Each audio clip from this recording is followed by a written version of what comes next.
I forgot to record audio. Yeah, bro, I forgot to record the audio, and then when I tried to record it with the audio again, I had to do some.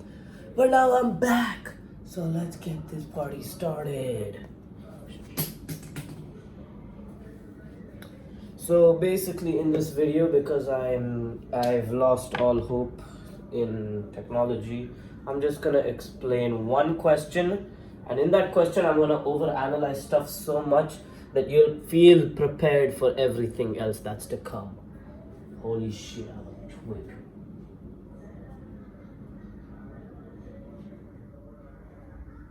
Boom. Okay, so the question that we're planning to do is 1 over x plus 1 over a plus 1 over b, which is equal to, say,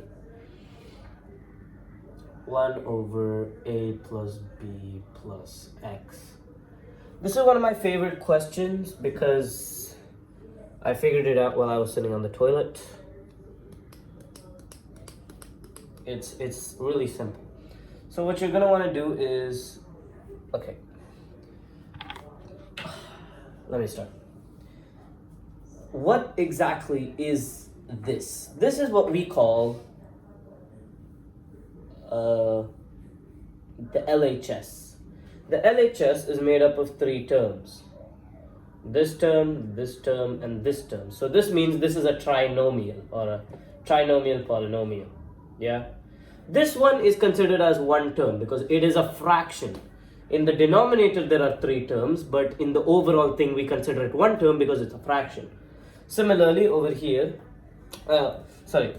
not similarly over here, you see that this is one fraction which is added to another, which is added to another. Therefore these are all like 3 terms. And in math, what you want to try and do for most of the questions is you want to reduce it to as few terms as possible. So there is a way to reduce all of this to one term similar to this, which is to cross multiply all of these. Now, if you were to cross multiply all of these, you'd end up with ax plus bx plus ab, the whole over abx. As for the cross multiplication, you can do it yourself. It's pretty simple.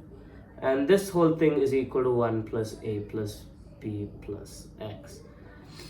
Now, if you were to look here, we can see that x is common, okay? Now, it might not make sense as to why we want to take x as common here when similarly we can take b as common here or a as common between these two, okay? Now, the reason we want to take x common is because, well, that's going to be important in the later part of this question. But in the way that I did it, you can also not take x common, and then you'll figure out why you need to take x common later. Right? So, well, this whole thing, now that we have this, we can now cross multiply this to this and this into this. Why do we do that? It's pretty simple. We want to get rid of the fractions. Once you reduce the terms, you want to get rid of fractions. That's the next step in math, right? So in any question, once you reduce the number of terms, yeah, we reduce that whole 3-term thing into this one simple fraction term. Next what you want to do is remove the fractions, and the way you do that is by taking it over to the other side and multiplying it with whatever's on the other side. So what is on the other side? So we take both the denominators and then interchange them and multiply them into the numerators of the other one. So here we take ax plus bx plus ab, the whole multiplied, because this entire thing is considered as one term now. Whatever we put inside a bracket is called a term, okay? That is considered a term, regardless of how many terms are within that bracket.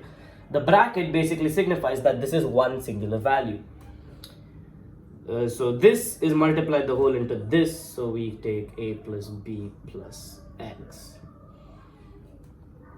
which is equal to abx into 1, which is abx. Okay? Now, now that we've come this far, the next logical step is to try and multiply these two together. But before you do that, the thing you're supposed to do, remember when I said you have to take x common? Well, you can also take b common or a common, but the best thing to do is to take x common. And that's the next step, what we're gonna do. Okay? We're gonna take x common. In this fraction, in this term, within the term there are three terms, we reduce the number of terms to two terms. This is one term and this is one term within this single bracket. Alright? And over here, what you're also going to want to do, this is the part that came to me on the toilet. Yeah? This is the part that came to me while I was doing a massive poopy. You bracket these two and make this. Remember when I said that when you bracket something, it signifies that as its own entire term? So we reduce this thing to two terms, and since we bracketed the a plus b, yeah, since we bracketed the a plus b, now this is a one term and this is one term, which is equal to abx, which if we were to bring over to this side, it would be minus abx. Why is that? Well, it's pretty simple. Yeah, this whole thing is equal to 0 because we minused both sides by abx. If we were to minus abx, that would get inserted over here. And if we were to minus abx over here, abx minus abx is equal to 0. Okay? So this whole thing is equal to 0 now. Okay? So now what you're going to want to do is since these two are multiplied, you want to try and open each bracket. Okay? Once you figure out, once you have multiple brackets, you have to start opening the bracket. Since these two are both double term ones, we have to distribute both of them to each of the terms. So x in the whole into a plus b, which we multiply into a plus b the whole. The reason we're doing this, oh, I got a perfect idea to explain. Okay, now you might be wondering why I bracketed a plus b. That's because a plus b, which can be bracketed, is also present in this side. This a plus b and this a plus b, if you were to multiply together, that will make it a plus b the whole square. Okay, now don't expand a plus b the whole square. Don't do that. Next is to multiply this term into this, which just gives us x squared a plus b. And now this whole thing plus ab into a plus b, which is ab a plus b, plus ab into x, which is abx, minus abx, which is this value, and this whole thing is equal to 0. Yeah? This whole thing is equal to 0. So the plus abx and the minus abx cancel each other out, because if you plus 1 and minus 1, the thing is going to be the same. Plus infinity minus infinity, it's going to be 0. Yeah?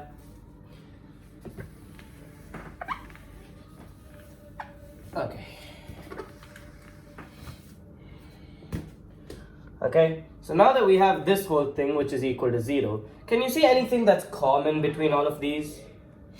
That's right, the a plus b we bracketed earlier, which is common. Yeah, so a plus b, if we take it out, a plus b the whole into, now since this one, let's just rearrange this to be over here and this to be over here. Okay, if we were to rearrange this to be here and this to go here, we would end up with this one first. So since we took a plus b common, this lost its one a plus b, so then it just became x squared. Now this one has two a plus b's. See, this one is x into a plus b into a plus b. Okay, this is what this is. And since we took one a plus b common, that removes one of the a plus b's, which gives us a plus b. Yeah, and this whole thing plus this thing loses its one a plus b, so this is just ab, which is equal to 0. Now if you have to take this one over to this side, the way we take it to this side, the way we take it over to this side is, since this one's a term that's multiplied into this term, we have to divide this one by a plus b to get rid of this a plus b. But since this is an equation, the other side we have to do the same thing, right? And 0 by anything is equal to 0. So what we get is, we removed the a plus b from this side using the division, and we 0 plus 0 by a plus b, which is equal to 0. So now we have a nice and simple quadratic formula. Sorry, quadratic equation. Now you might think that this is the end of the question, but no, you also have to solve for x. Always solve for x. Try to solve for x. Now, if you see over here, this is an incomplete value. So we can now spread this out. Okay, now we can spread this out. Now we open the bracket. So it's x squared plus ax plus bx, because x into a and x into b. Okay, and then we get a, b. This whole thing, which is equal to 0. Why the brackets? I don't know. Okay, just force of habit. Okay, now if we were to, now what do you see is common in here? X. So we take x common over here, which is left, which leaves us with x plus a, because this is x squared. X into x, take one x out of both of those. Oof. And now this is plus, because there's no negatives in this thing. So if we were to take b common over here, we'd be left with x plus a. And remember, the only way that you can smash these two terms together is if this and this is the same. So since this and this are the same, we can take x plus a as common, x plus a as common, and this would be x plus b. So you might think, oh, x is equal to a and x is equal to b is the answer. But no, see, x, if one of these is equal to 0, okay, the way a quadratic, the two quadratic factors of a quadratic equation work is that either this is equal to 0 or this is equal to 0. So if x plus a is equal to 0, this means that x is equal to negative a, because, you know, the positive of this. If x is equal to negative a plus a minus a, which is a. So this is alpha, right? Similarly, x is equal to minus b.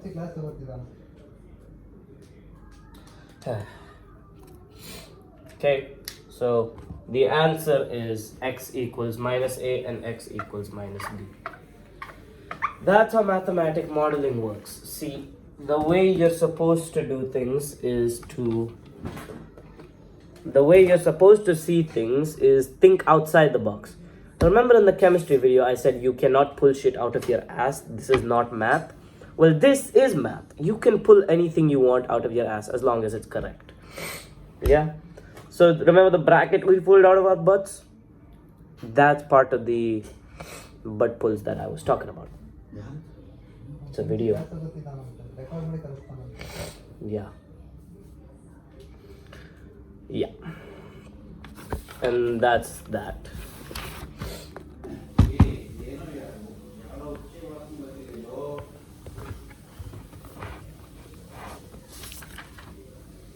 Right. Now we'll start with surface area and volumes, because as you saw in that last question, I taught you a lot of parts of algebra. See what you can do with that. Yeah, each part of that question covers a different part of algebra. So remember the 5 basic steps of algebra. First, reduce the terms. Reduce the terms if possible. Okay? Reduce the terms if possible. Second would be to get rid of or remove denominators.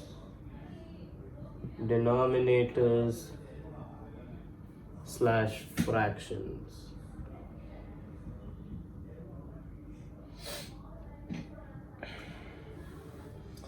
Third would be to open brackets, bracket multiplication, brackets only in multiplication.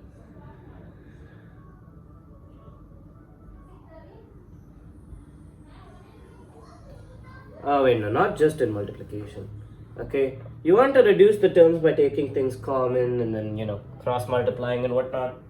Lastly, you want to open the brackets near the end of the equation. Only then should you open the brackets. And then last step, always solve for x. Always solve for x. Excuse the bad handwriting. It sucks. I get it. Not much I can do about that. Stara, be quiet. Yeah. So, okay. Now I'll get started with surface area and volumes. Okay, wait, no. Last thing. If you can't think of anything for the questions,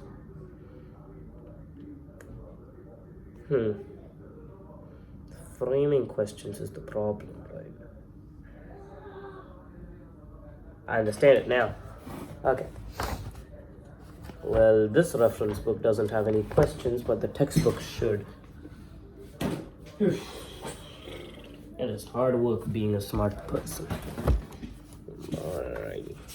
Alrighty. Let's go to quad equations 38.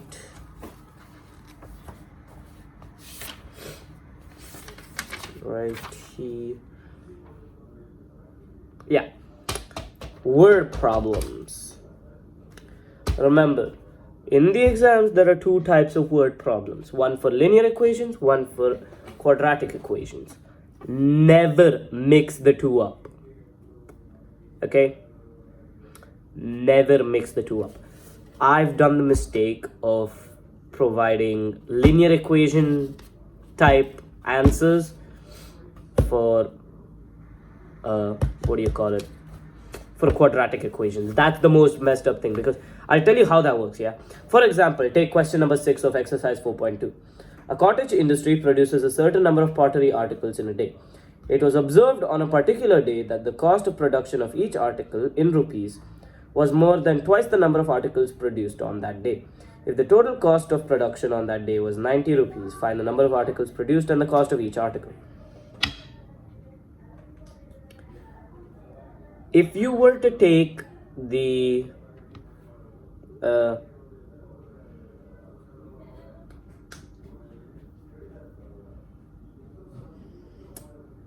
right, so the number of pottery articles in a day it produces, take it as X. Then on a particular day, the cost of production of each article. What is this question doing? The question was so hard I summoned a rupee in my hand, dude. Alright. The cottage industry produces a certain number of pottery articles in a day. It's observed that the cost of our production of each article is twice the number of articles.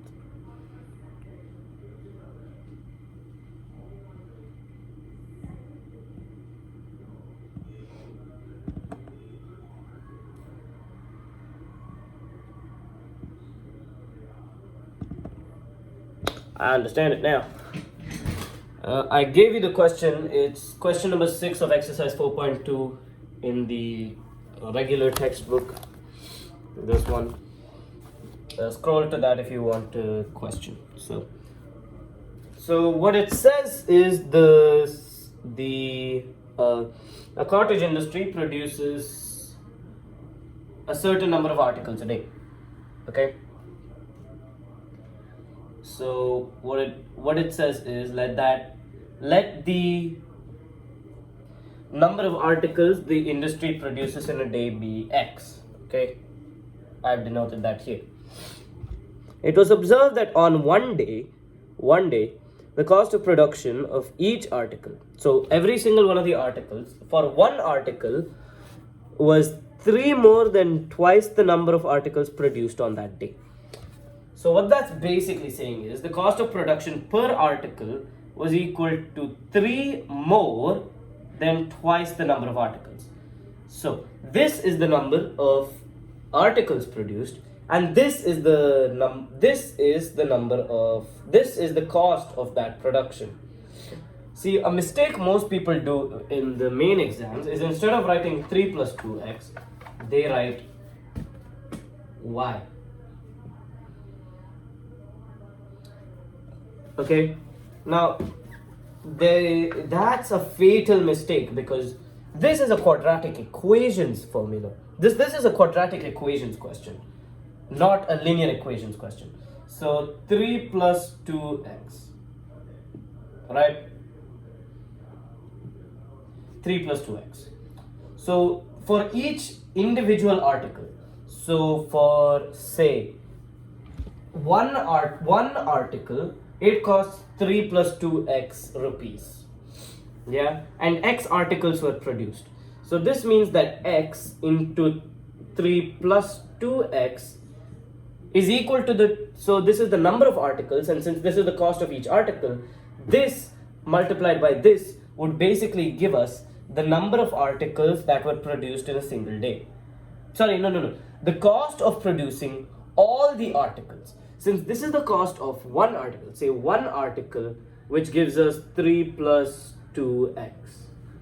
Okay, rupees 3 plus 2x. Rupees 3 plus 2x.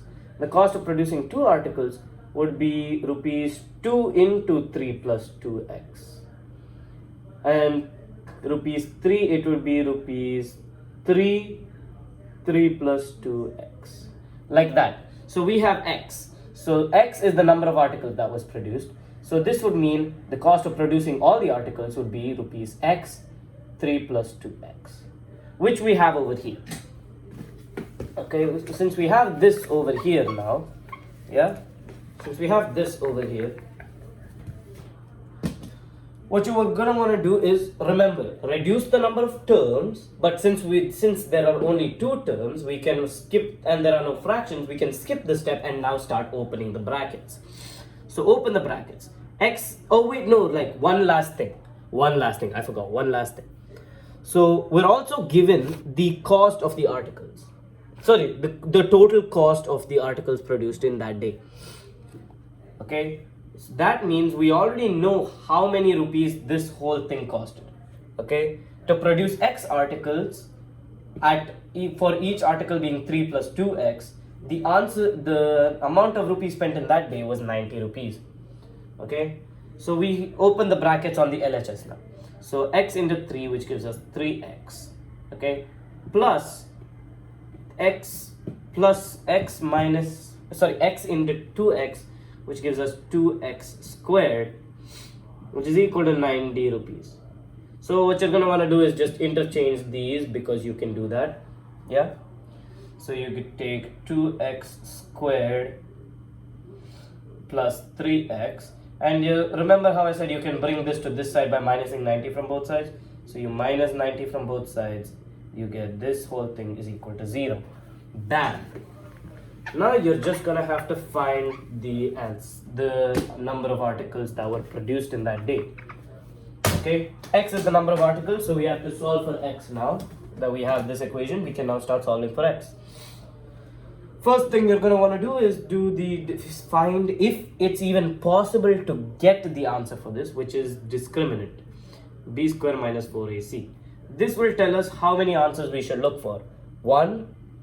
Two different roots, one of the same roots, or last one, which is no roots at all. Okay, real roots. You're gonna learn about imaginary roots. You're going to learn about roots of negatives in higher classes, imaginary numbers, the complex plane, and all that. So b square minus 4ac. So b is this, a is this, c is this. C is minus 90. Yeah. So if we were to take b squared, which would just give us 3 into 3, which is 9, minus 4ac, which is equal to 4 which is equal to 4 into 2 into minus 90. Okay, 4 into 2 into minus 90. Yeah, I'll just write up the equation over here, 2x squared plus 3x minus 90, which is equal to 0. This is the equation. Yeah, so over here we have the discriminant, which we're finding now. So let's multiply this. 4 into 2. What is 4 into 2? That's 8. 8 into negative 90.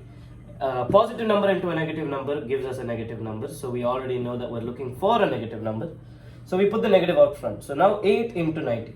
Well, you can disregard the 0 and do 8 into 9 and then plop on that 0 at the end. Yeah.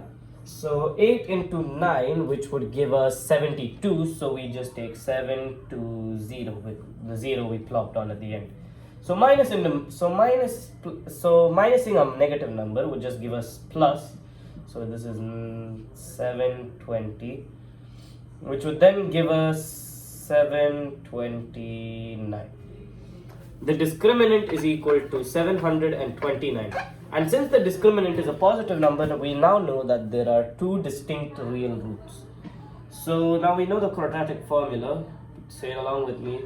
Minus b plus or minus the root of the discriminant, the whole over 2a, which if we take over here, we take minus b, which is equal to minus 3, yeah, minus 3 plus or minus root of the discriminant, which we got as 729, the whole over 2 into 2, which gives us 4. Yeah. Now the root of 729 is something we have to find.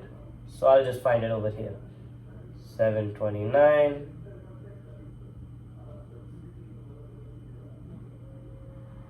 Okay.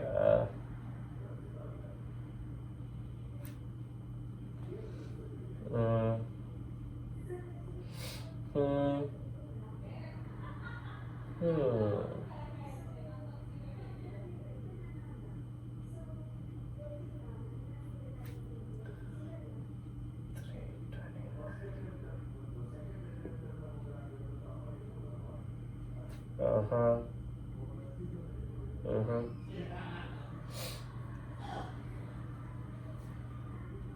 43 into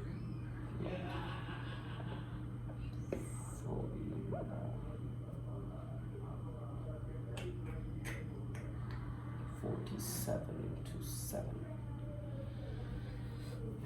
You can find the roots yourself online if you want to. 47 into 7.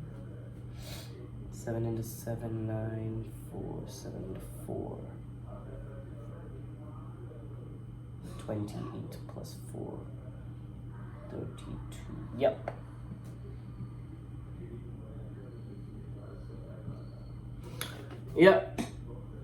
Yeah, the answer is, so the root of 729 is 27.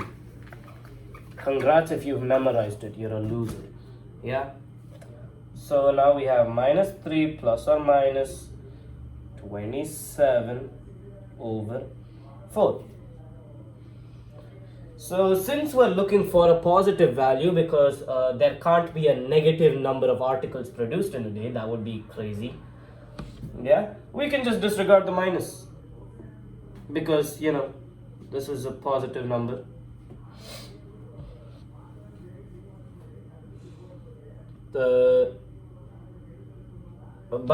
But for the exams you also have to find the negative number, and then mentally you can just disregard the minus, but in the actual exam you're gonna have to do it. So split this now. Minus 3 plus 27 over 4, which gives us minus 3 minus 27 minus 3, which gives us 24 over 4, which gives us 6 articles.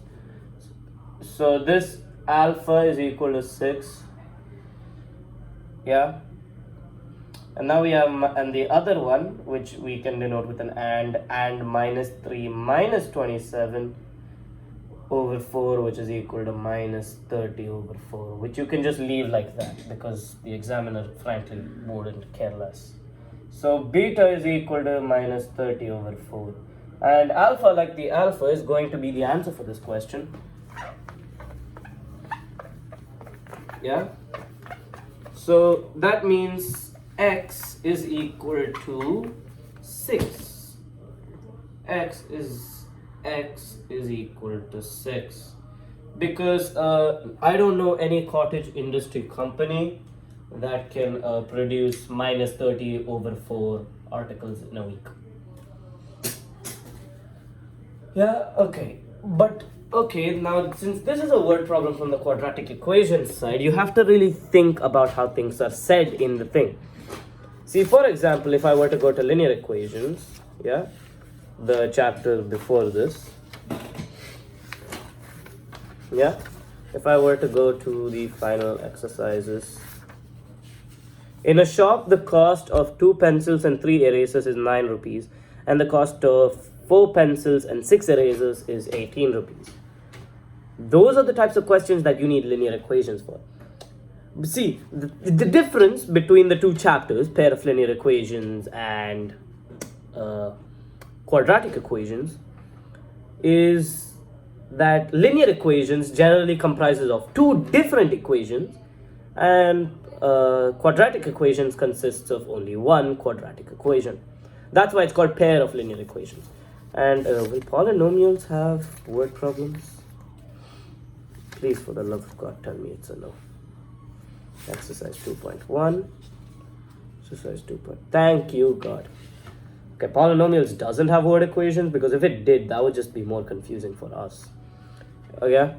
So, for example, you should picture the things in your head, okay? If there are 2 items that can be arranged in like 2 different ways each, which gives us 4 different ways, that makes it a pair of linear equations. For example, the coach of a cricket team buys 7 bats and 6 balls for 3,800 rupees. Later, she buys 3 bats and 5 balls for rupees 1,750. You can see here that there's 2 pairs of values for each thing. So the bats are the first thing and the ball is the second thing, and they can be arranged in 2 ways. The first one, which is 7 bats and 6 balls, and the second one, which is 3 bats and 5 balls. That gives us 4 distinct things plus the money sum, but that doesn't really matter that much. Just know the 2 things, 4 different arrangement things. And as for quadratic equations, those are the lengthier ones. In the question, it will be given.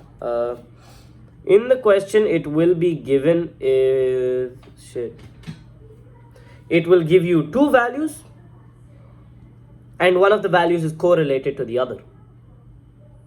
Are you getting me? It'll give you 2 values, and the other one will be correlated to the other. Remember, x and 2x plus 3 or 3 plus 2x, which we had written, that's one value, and the other value which is correlated to the first one. That's the quadratic equations questions. Whereas for the linear equations, they straight up give us the values. But they can be sneaky, so please remember the 2 things 4 arrangements rule, and the 2 things one is correlated to the other rule. Okay?